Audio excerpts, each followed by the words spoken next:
Hello everybody, welcome back to HardReset.Info channel. In today's video, I'll show you how to fix battery percentage not showing on your TECNO Spark 20 Pro.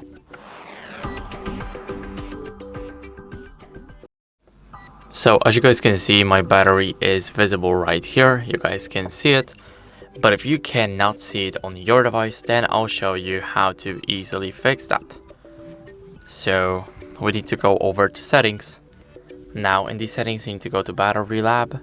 And here we need to go to charge, not the charge, but the battery setting. And here we will have the battery percentage. Now, as you guys can see, when I disable it, then we won't see our battery percentage nowhere. And now we can see it right here that my battery is at 71%. So this is a quick, easy fix.